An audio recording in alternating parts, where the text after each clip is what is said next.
Alhamdulillahi Rabbil Alamin. Wa bihi nasta'inu ala umuri dunya waddin.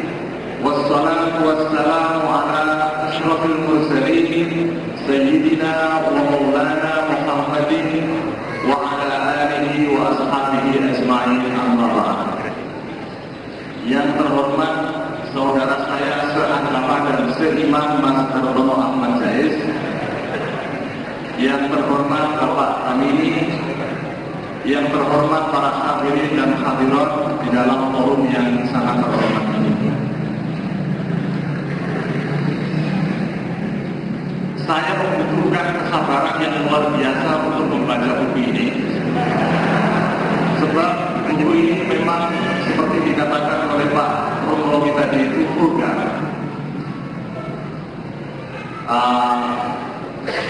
Bahasanya kasar, bahasanya sangat tidak mengandung akhlak Islamiyah. Saya mencoba memahami kenapa Mas Ardono Ahmad Jais memakai bahasa yang kasar. Mungkin beliau berpandangan bahwa orang-orang yang murtad dibiayai tidak perlu diberikan perlakuan yang sopan, sebab mereka sudah disebut sebagai orang murtad. Menurut hadis dikatakan bahwa mamrat dalam dinahu fakdulu, orang-orang yang mengganti agamanya yang sudah murtad maka bunuhlah dia. Kalau dibunuh saja boleh, apalagi dikatakan dengan murtad seperti ini. Ibu Nuriyah dikatakan sebagai si jompo. Dulu majalah media dakwah menyebut warga Hafid sebagai si jalan betina, si anjing betina, dan seterusnya. Saya teringat dengan komentar yang terhormat Dr. Muda Syihab. Beliau mengatakan bahwa salah satu kekurangan, dengan seluruh penghormatan saya kepada Mas Ardono dan teman-temannya, dengan seluruh penghormatan pada mereka, ada sedikit kekurangan, yaitu adab, tata krama di dalam berdebat. Menggunakan kata-kata kasar, suka memurtadkan orang, suka mengkafirkan.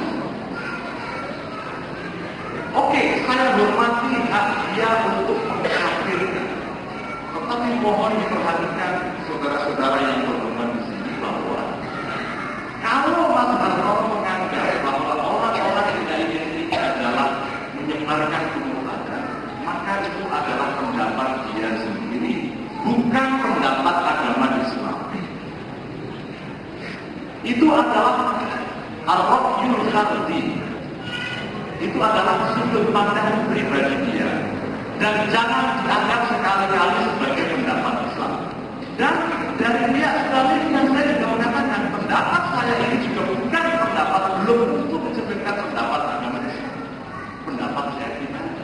Kita semua di sini bergulat, berdebat, beradu argumen sesama manusia.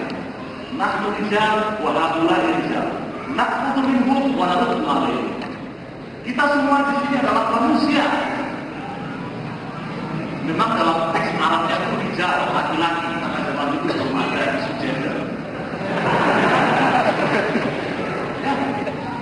Kalau sekarang mungkin orang mengatakan rijal saja kurang cukup karena dianggap tidak sensitif gender. Oke. Tapi kita semua di sini berdebat adalah sebagai manusia yang relatif. Apa yang dikatakan oleh Mas Ardono dan saya dan Mas Ahmad Musid atau nanti yang dikatakan oleh Pak Tam ini belum tentu 100% mencerminkan apa yang dianggap benar oleh Allah Subhanahu wa Ta'ala.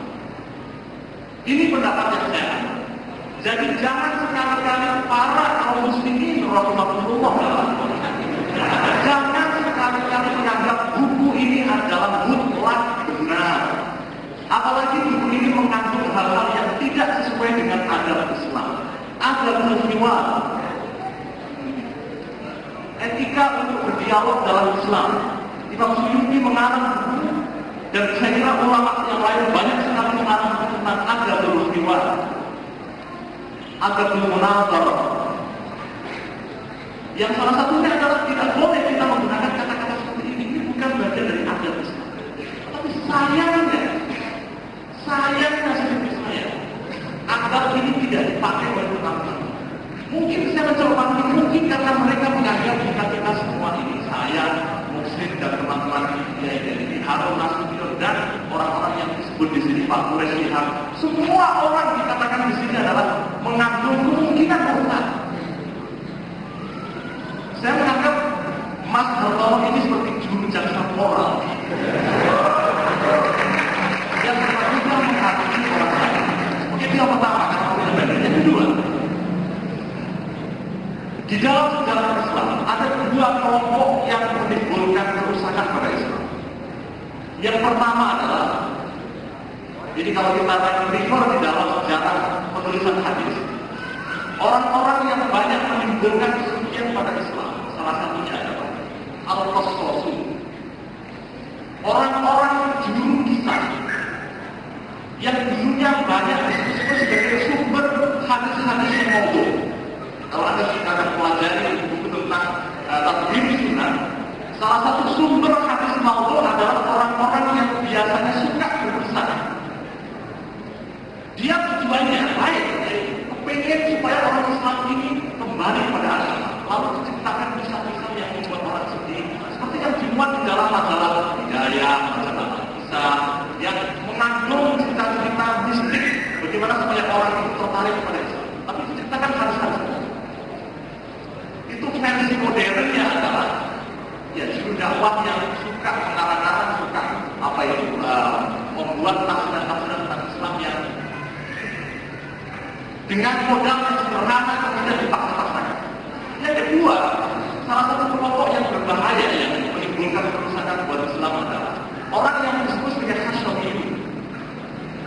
Dalam bahasa Arab Hasyimiyun, Al-Hasyim itu artinya orang-orang pinggiran, orang-orang yang tidak mengerti agama sebetulnya, yang biasanya hanya bermodal satu dua hadis ayat Quran kemudian dengan mudah menuduh orang-orang yang berbeda pendapat sebagai orang yang kafir. Itu orang-orang Hasyim. Saya khawatir Mas Hartono ini versi modern dari orang Hasyim.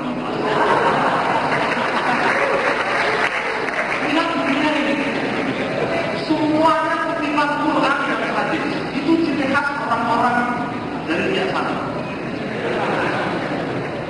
Sedikit sekali membaca pluralisme pendapat ulama. Dengan satu dua hadis kemudian dihukumi perkara ini menjadi begitu. Mudah sekali, isinya hadis.